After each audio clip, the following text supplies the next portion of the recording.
We might go deep, y'all. So I need y'all to go ahead and get y'all pen and paper. All right. Get a little glass of water or a little glass of something that whatever.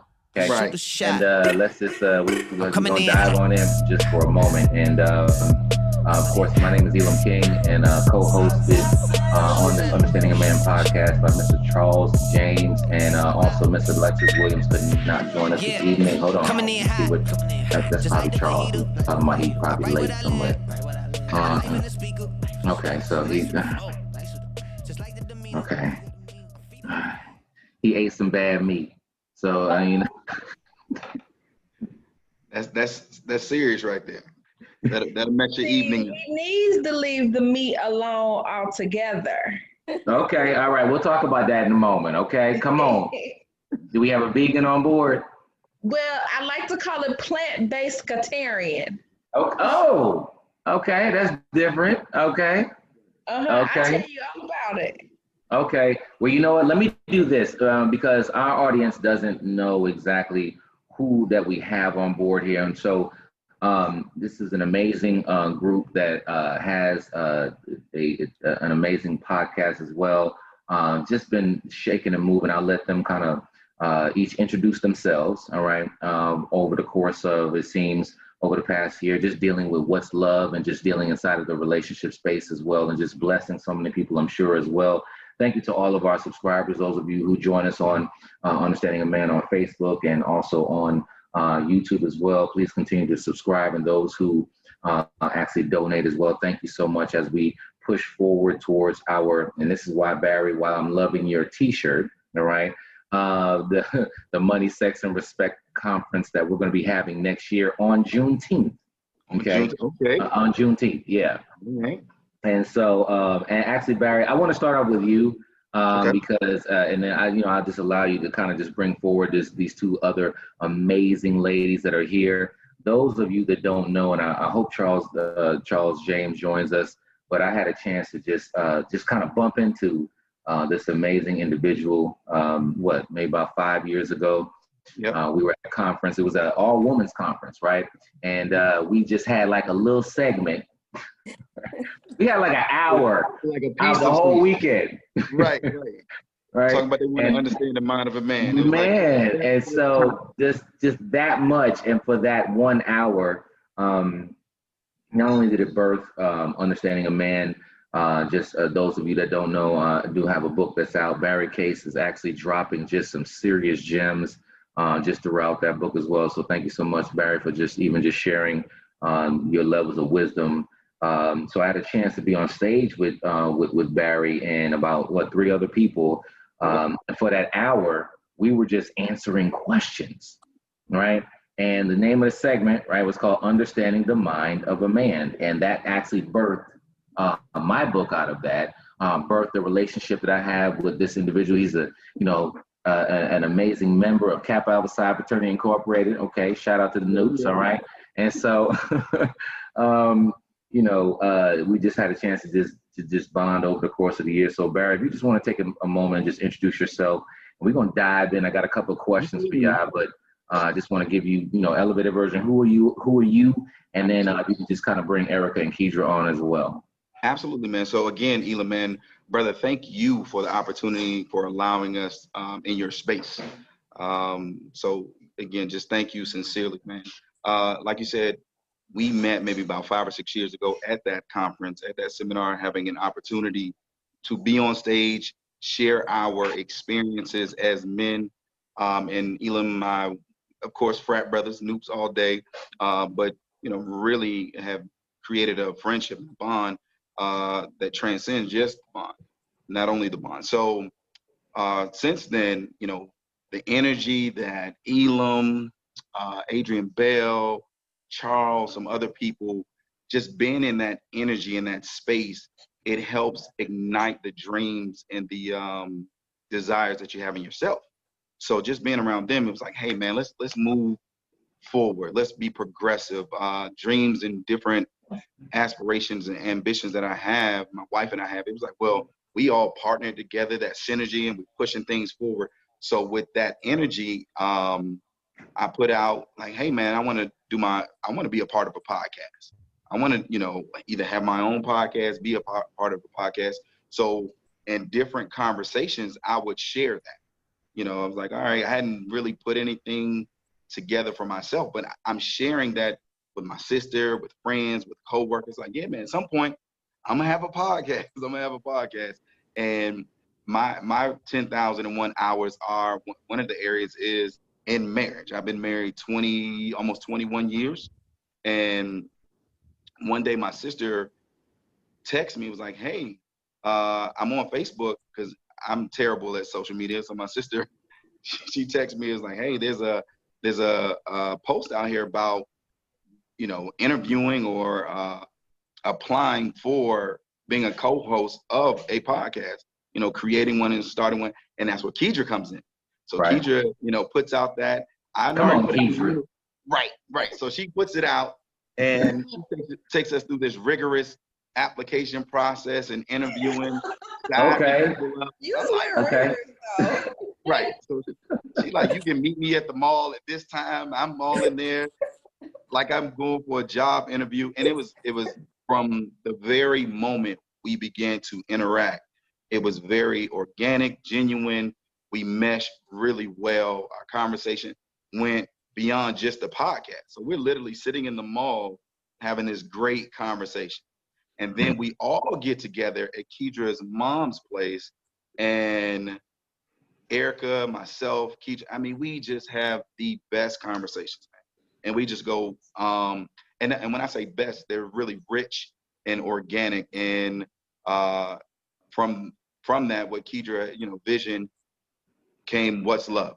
So basically talking about different dynamics of love, relationships. And what was so interesting is what Kedra has put in place is like, well, she picked me, being a male participant who's been married for 20 something plus years, Erica, and I'm not going to share their stories. I'll let them share, but just the different dynamics of being married, divorced, and single. Right. Go ahead. No. I was gonna actually kind of transition that because I know you was about to go deep for a second, and I wanted to. I felt it. When you breathed in, I was like, "Here he go." Okay. I just want to give just the ladies just for a moment, Kedra. Actually, Barry, if you could just introduce Kedra. So let's do that. So I, just like you allowing me. Matter of fact, we'll do Erica first and then let Kedra get it last, because she's the visionary of the podcast, and let her bring it home. So Erica, go ahead and introduce yourself. All right. I'm Erica Wortherly. I am a licensed clinical social worker. Okay. I am divorced, but I enjoy having conversations with people about love and relationships and what that entails, what it involves. How to take care of you before you can take care of other people. Okay. Building that relationship, building that process, you have to be a whole person first. Right. So that's kind of the angle that I come in the conversation from. Okay. And how many years in the clinical space have you been? I've been licensed for 2 years. I've been a social worker for 7 years. Right. Okay. And thank you so much just for the work that you do. I know you're about to drop them stats and the curriculum on us. So I'm looking forward to that. All right. And Kedra, visionary, what's up, man? Hey. Tell us about you. All right. So I'm the single one in the group, and probably the youngest one too. But you gotta point that out. You said what? I said, why is that relevant? You got to point out you the youngest. But go ahead. I want to start early. We starting early. But no. So I created the What's Love podcast because I had just gotten out of a relationship that just took me through a lot. Okay.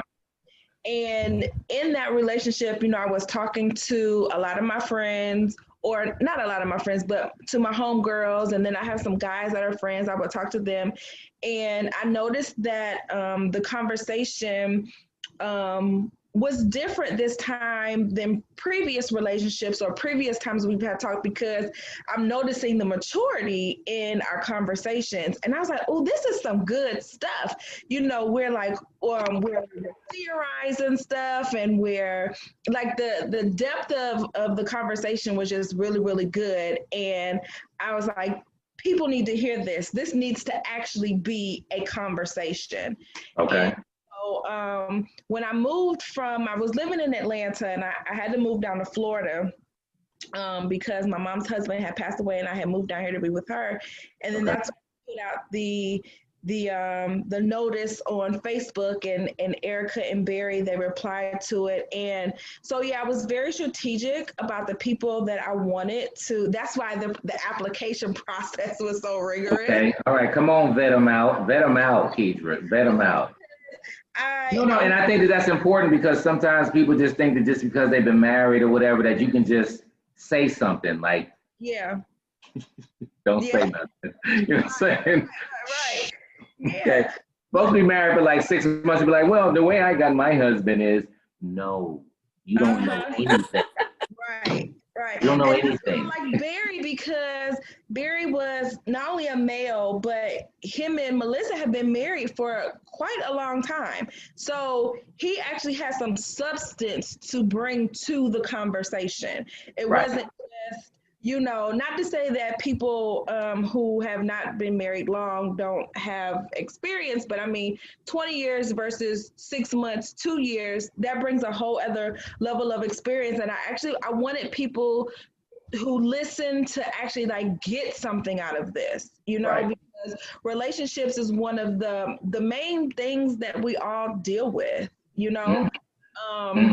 So I wanted. Hold on, Keisha. See, Keisha, you just breathed in. See, you about to go. You going. See. I gotta really reel it on back here. Hold on, Keisha. And you know what? No. But I do want to go to you first, Keisha, because you know, one of the things that just in reading, and I want you to help me with this. So you're the single one that's here, right? And you know, in the Understanding a Man podcast, we do tend to you know, want to share information to kind of just educate some of my male counterparts as much as possible. But the dynamic that you're bringing this evening is a level of wisdom to allow men to just understand how women are feeling as well. And so one of the things that you said is that you were just like, how you're dating differently, and and so my question to you is that, you know, in your dating differently versus maybe how you used to do back in the day, 10, 15 years ago versus now, how do you relationship differently? Because I saw those in your words as well.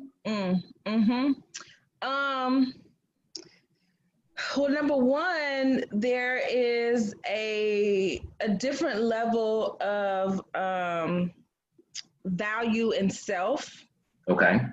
Have now, as opposed to, I'm 38, so as opposed to maybe 10 or 15 years ago. You look good, girl. You look good. You look good. Thank you. But there's a different level of value in myself that I have. I have more of an idea of my purpose, of who I am, and than what I did 10, 15 years ago. So that automatically brings a different mindset to my relationships, and even to dating, because I'm 38, I'm single, I don't have any kids, and yes, I do want to get married. So everything is I don't want to say intentional, but I don't want to waste my time with somebody who's going to waste my time. You know, so I have to come to the table. Not necessarily with a list, but I know what I want, and that is somebody who is also looking to be married, somebody who is also looking to build with somebody who wants a family, somebody who goes to therapy, willing to go to therapy. You know, so I have an idea of what I want in somebody, in a partner, and so I'm not willing to settle for anything less than that. And that is how at 38 I relationship differently than how I would have done about some years ago. And also, Keisha, tell them like at 38, now you letting the shoulder out. So now you Now let that, you wasn't doing that 15 years ago. my shoulder You know what? shoulder has been showing up. Okay. Come on, shoulder. Come on, Slick. I mean, Elam, every podcast that showed it be Keisha. Dude, listen, and it look, it's cocoa butter down. You know what I'm saying? Like it's got, it's you can smell it. You can smell You it. gotta get into these natural products that I have over here, okay? Because it keeps the skin nice and smooth, and I'm about to get. Oh my gosh, I'm not messing with y'all. Hey, but let me throw this in here because as you were saying something, and I'm gonna spark you guys a little bit. I know that this is actually, for those that are listening, this is an organic conversation. So anything that you hear asked, they have no idea what we was gonna talk about. All right. But as I want to invite my main man, Charles James, he's in a different venue right now, so you might not see his face right now. Charles, you there? I'm in the house. Hey, everybody. You sound like you under the covers. He sure do. Barry, what up, brother? Hey, Charles, I told him that you might have had some bad meat. How are you? So, I mean, I told him that you might be under the weather, right? Hey, no, Charles, but let me ask you a question. I'm present. Okay, so real quick, did you hear? Shoulders? Right. You see it, don't you? You see Bounce it, right to let your shoulder lean. She got her shoulders out tonight. But but Charles, did you hear all of Keedra's answer? Because I want to ask you just a question. I want to spark you real quick. I know you're just coming on, but I'm just going to throw this at you because I know you can handle it. So Keedra just said that she was single, right, and that she's 38. Right. And that, she's walking in her different purposes of moving forward right here. As a single man, right, when you hear that, an attractive woman with the shoulder lean is, is in that single space, what's the first thing that you think? An attractive woman who's single. Mm-hmm. And she's 38. I'm gonna, and she's 38. I'm gonna ask two questions. Mm-hmm. I'm gonna look at her schedule, because it's not a lot of men who can handle a woman being aggressively a go-getter. Okay. Yeah. And in that case, society is listen, it's not the 60s anymore. Okay. Miss Keeley is not going to be at the house cooking dinner, waiting on you to get there. Okay. Okay. She's got vision. She's got goals. She's got aspirations. She's got things that the Lord has called her to do. So she's actually got to do it. But her being 38 does not mean she's not an amazing catch. It just means that the person who's responsible of caring for her and leading the marital relationship, he's not there yet, or he's not ready yet. And as someone who's been married and somebody who's been divorced, I would much rather get married at 38 and have the right person than get married at 25 or 21, like I foolishly did without any wisdom, getting married at 21 and being divorced at 23. I want to stop right. I want to bottle that up real quick, because but there's a double-edged sword to that. Okay. At 38, every 38-year-old woman who's single is not wise. Come on. So now we have the case which on one hand you have successful women who God has hidden for a moment for a special man, and then you've got women who are fools. Come on.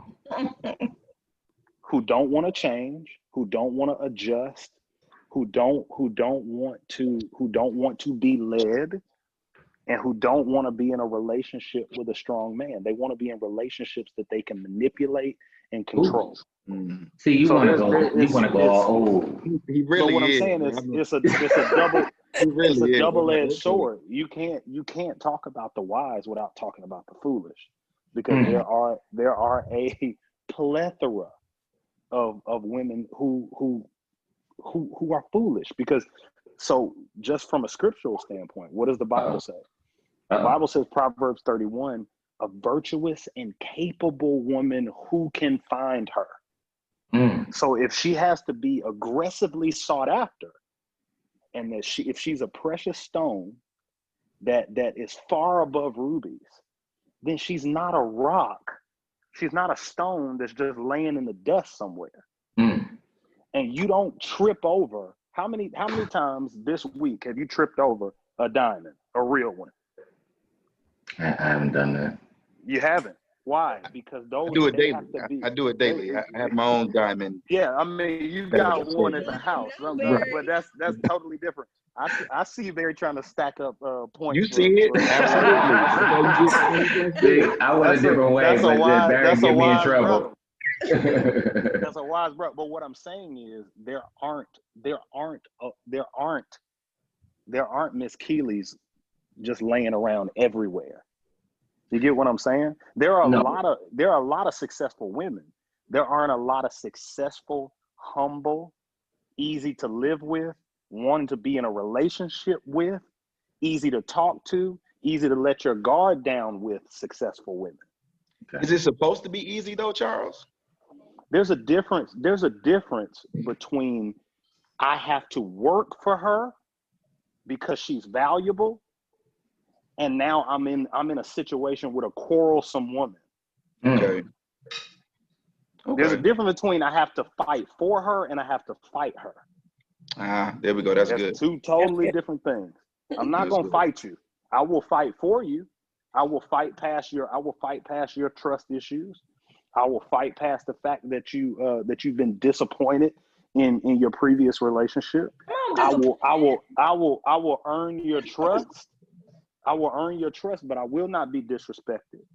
Let me say this real quick. I want to kick this what he just said over to you really quickly, Erica, because in your in your profession of what you're seeing, does this look like that it's cultural? What are the common factors that you're seeing in there to whereas fighting for you, fighting just I forgot, Charles, how you said it, fighting for you versus fighting against you.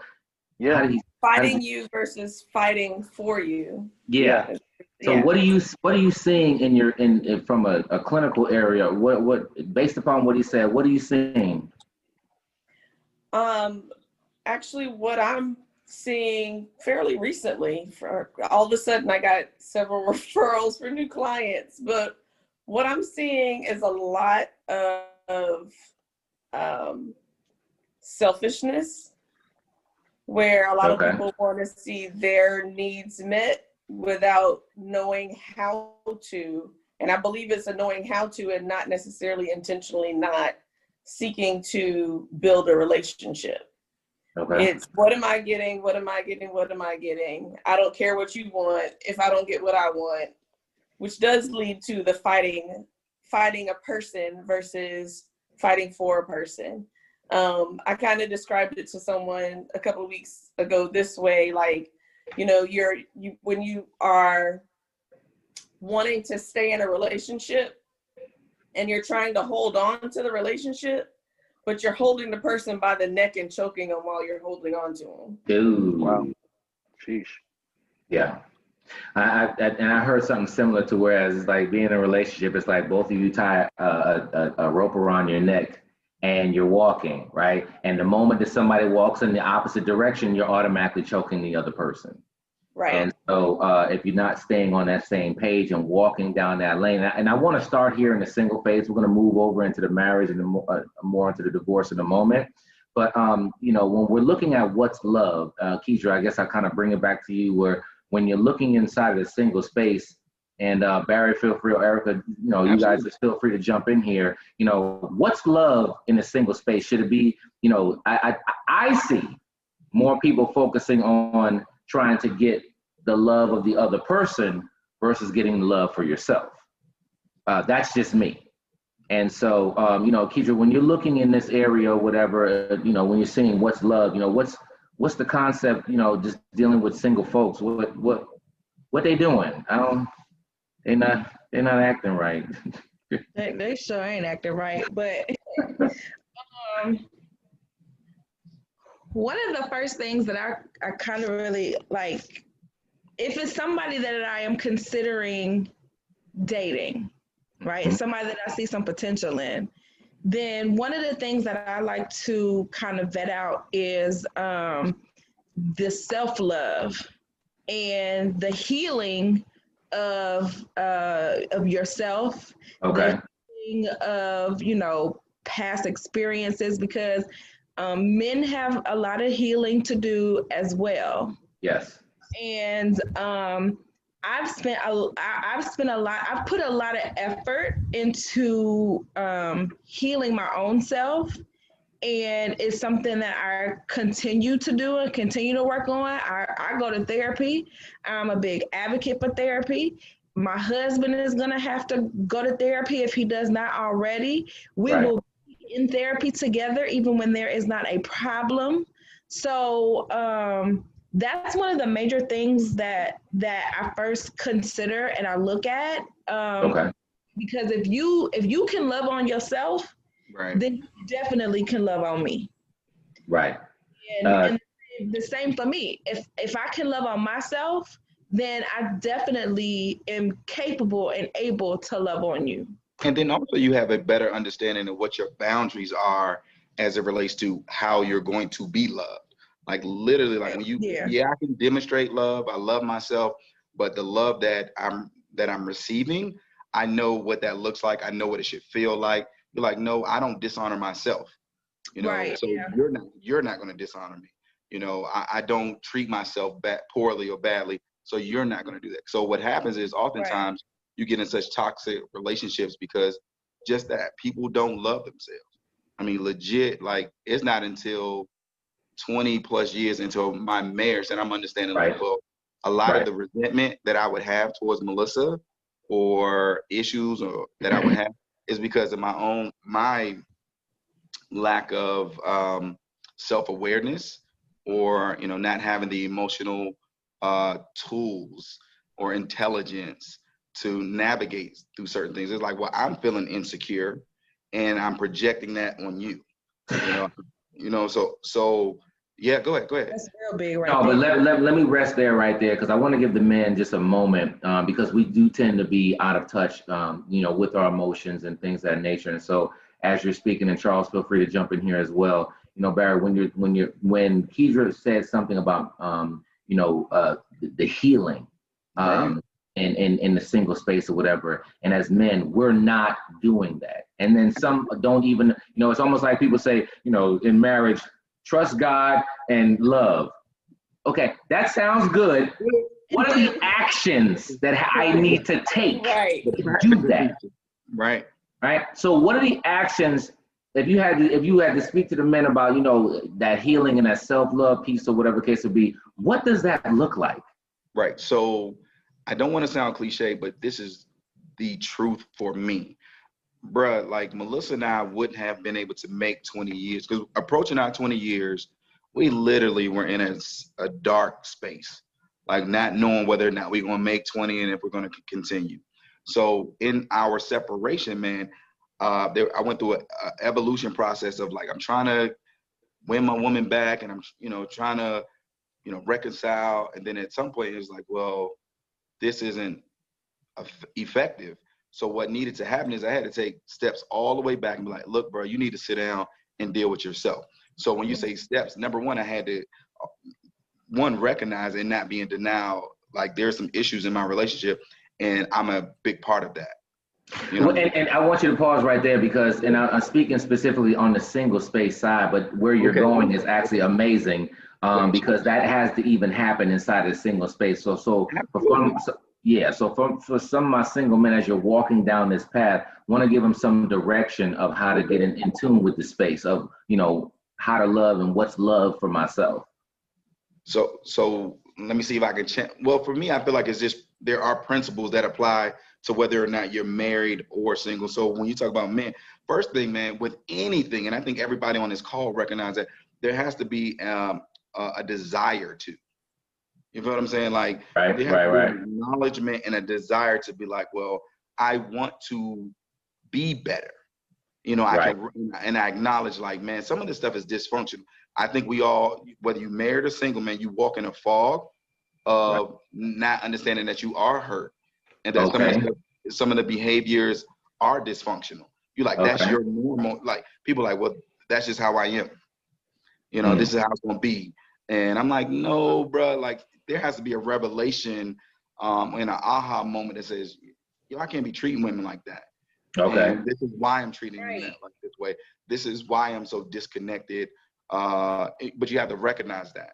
So the process, Elam, for me and my understanding is the first has to be an acknowledgement and a desire. Right.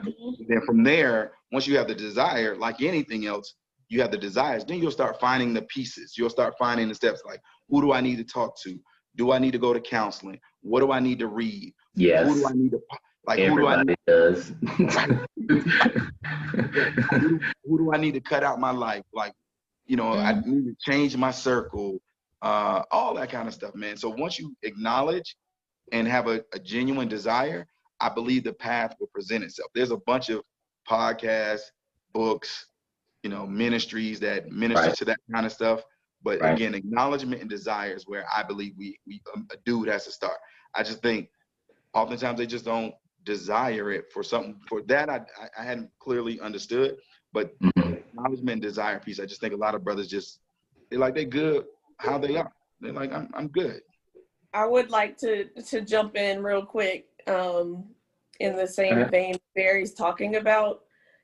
With all of that, you have to slow down enough to recognize where the spaces are, because there's missing pieces, or where the spaces are that actually need to be healed. What a lot of people tend to do is they skate over it or ignore it or pretend that it's not there. But until you deal with those things, then you continue to run into issues when you are ready to be in a relationship. Sometimes people don't spend enough time by themselves to be able to face themselves and recognize what needs to be healed, what's missing, what needs to be adjusted. And they just are maybe, and not even necessarily relationship to relationship, but person to person, whether it's an actual relationship or not, just to avoid acknowledging what they would acknowledge if they actually were still and by themselves for a while, just with themselves, to say, hey, here's what I actually need. Here's a time where I actually got hurt and never healed from that. One of our early conversations, of many conversations we had, Barry mentioned what's referred to as arrested development. Like, at some point in our relationship development, growing up, like from child to, you know, adolescence to adult, there was a place where we got stuck, or somebody, you know, they got stuck and they never quite got past that. And the way I explained this a couple months ago to a group was, you know, if something happened to you when you're 14, 15, 16, and you just dealt with it like boys tend to do when you go play basketball, or you go hang out with your boys, or you go sleep with a lot of girls or whatever, you never dealt with that actual hurt. Then you turn into this 35-year-old man, 40-year-old man that don't know how to deal with relationships because you're stuck in that adolescent mind. Right. Let me, I want to close this portion out because we gotta, there's some marriage folk that got a couple of questions real quick. So I want to kind of lead Charles, you there? Charles? I'm here, bro. Okay, all right. Just gotta check. Listen, y'all, every 5 to 7 minutes, y'all need to check in on Charles, okay? I'm here, man. But I want to throw this to you because there was a moment inside of your singlehood to whereas something that Keidra, I think, said that, you know, that men have to slow down. Either you or Erica said that, whatever, just slowing down. Was there a point that you did that? And can you give us maybe 1 or 2 steps that you took thereafter to kind of help the single men kind of heal through that moment, or just single folks in general? I think you know, from about 23 to about 27, I was moving at 1,000 miles an hour. And I think the closer I got to 30, I started to realize, like, Am I the only one hearing them skip around a little bit? Is that just me? I'm not out here Hey, actively fool, hey, listen, I need but you to the get foolishness that I am doing is yielding no fruit. Can you hear me? Can you hear me? you running with that. Oh, look, the 3 megs doesn't work anymore, okay? You got to Shut bump your that mouth. internet up. Bump it up. So what I was saying, can you hear me? Yes. What I was saying was that from about 23 to about 27, I was moving at 1,000 miles an hour. And I didn't start slowing down until I really got closer to 30. But I wasn't acting a complete fool, but the foolish things that I was doing was not yielding any fruit. And I think, having to go around the mountain of stupid over and over and over and over and over and over and over again and yielding the same foolish results got me to a place where I said, you know what? I got to do something different. I really have to do something different. I think, it was a moment where I just came to myself that it's like I'm wasting time and I'm not getting any younger. So I think that's one thing. And then I was thinking about what kind of seeds I was sowing. So like, what are you sending into your future that you don't want? Like all of the hearts that you break, that you break, yeah, that's coming back to you. So that's word. You better let them know the people that you deceive is coming back. That's right. The whatever you're doing, that whether it's negative or whether it's positive, you are going to get it back, and you're going to get. You're not what we say you reap what you sow, and you do. But if I sowed a seed of foolishness, I'm gonna get a tree back with fruit, an oak tree, with fruit and more seeds. Right. You know what I'm saying? I've experienced, I've seen it. Like the foolishness of the past comes up in the future, and I just, there's something about it that you're like, you know what, that was for me. I needed that. I sowed that, so I deserve what I got back. You can't get past the laws of God. Like it just goes down like that. And then also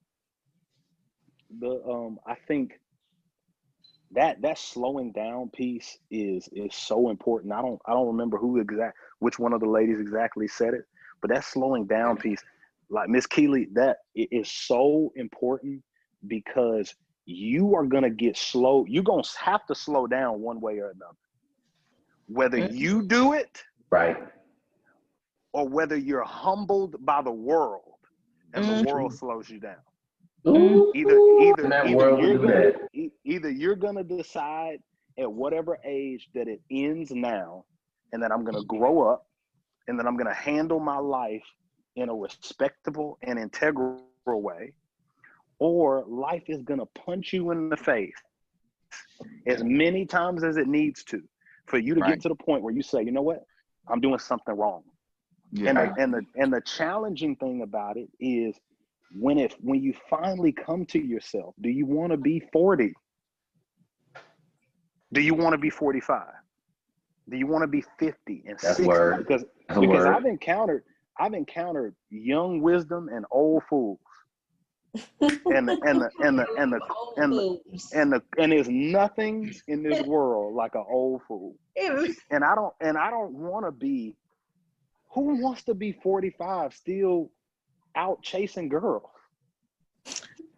Listen, you would be surprised. You would be. I mean, it's but what I'm saying is, I'm saying they're out there. I've seen them, and I know. But the level of immaturity to say that I'm just gonna be out here in these streets. And here's the thing, and it's not judging anybody, because any man that's out as an old man or a young man who's just chasing girls, what you're saying is, I desire to be loved.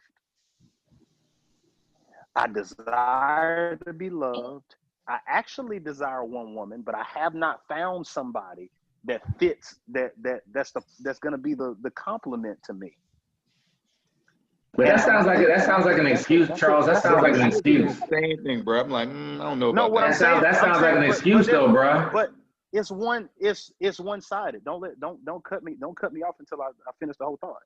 Because that young man who's out there doing foolishness, every man starts off being broken as a child in some kind of way. Okay. So if I don't raise my son to recognize pain, to be able to address pain, to be able to say that he is hurt, then I birth a child I raise a child who goes throughout life trying to continually protect himself and push things down.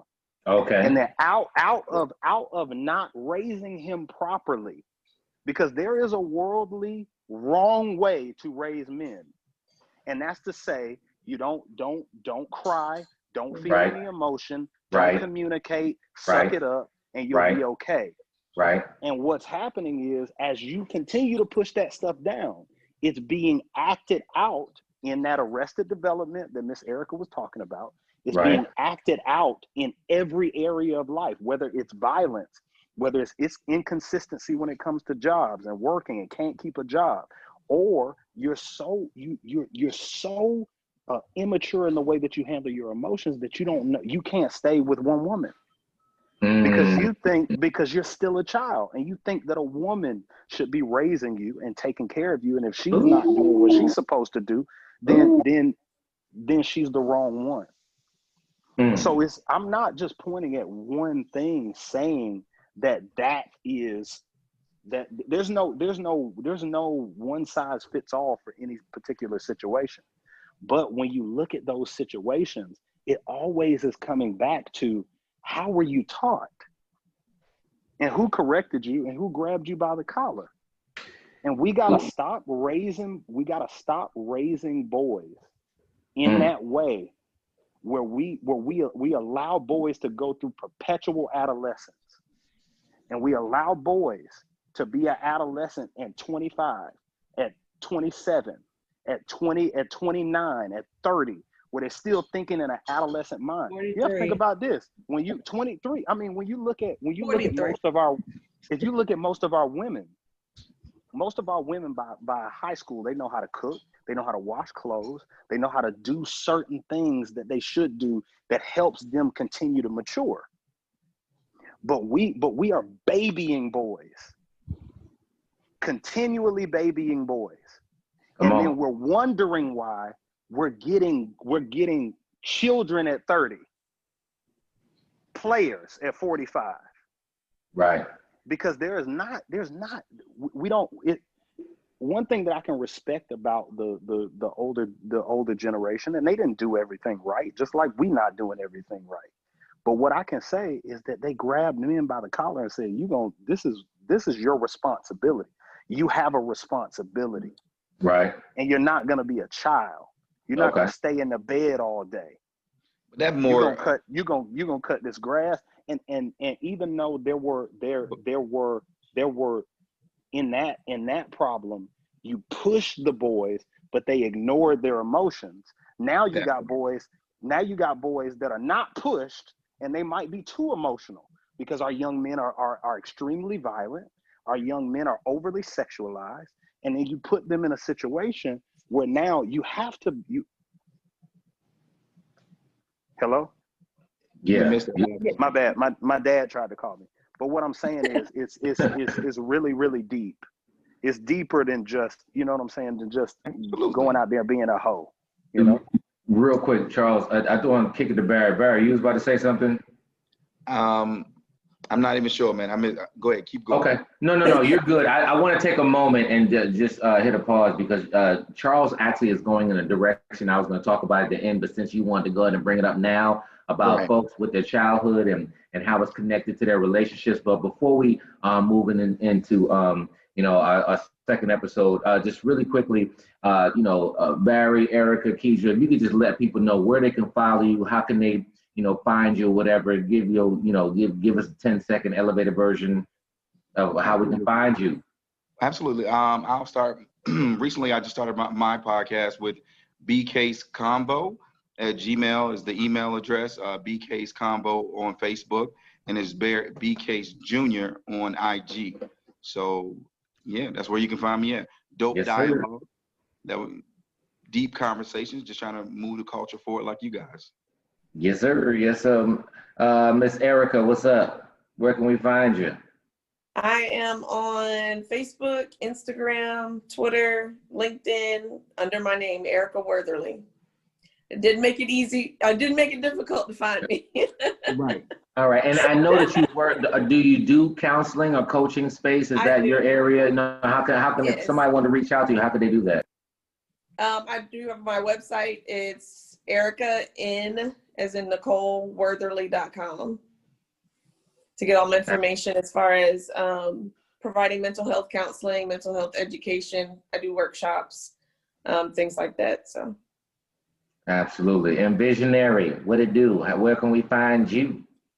Well, you can find the What's Love podcast. We have a Facebook group. You can find us there. But I'm also a personal chef and a natural health practitioner. Come on, chef. Yeah. And so you can find me at Kedra's Kitchen on both Facebook and Instagram. And I give you some Charles is you say he was having problems with meat. I get you on some good food. Hey, Charles, you said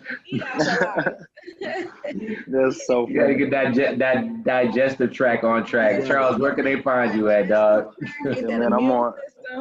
You gonna get that immune system right, huh? I need, I'm on IG at _ CHARLESEN charge. So that's _ Charles in charge, and Charles James on Facebook. And Charles, you got another song coming out, dude. You being real humble real quick. What's the next song, dog? I don't know yet, man. I got it covered for y'all. Okay. Tell them about the songs they could hear, dog. You can stream under the artist name Charles James. You can find a Mother's Day record that I released earlier this year called Secret Superhero, and also a social justice record that I released on June 19th called Here Comes Trouble. Yes, sir. And speaking of June 19th, of course, we have our Money, Sex, and Respect conference coming next year. We're going to go into episode 2 in just a moment, so y'all stay tuned because Charles wanted to tap into the area of childhood and stuff like that. So Erica, we about to tap you real quick. We're going to be back in 2 and 2.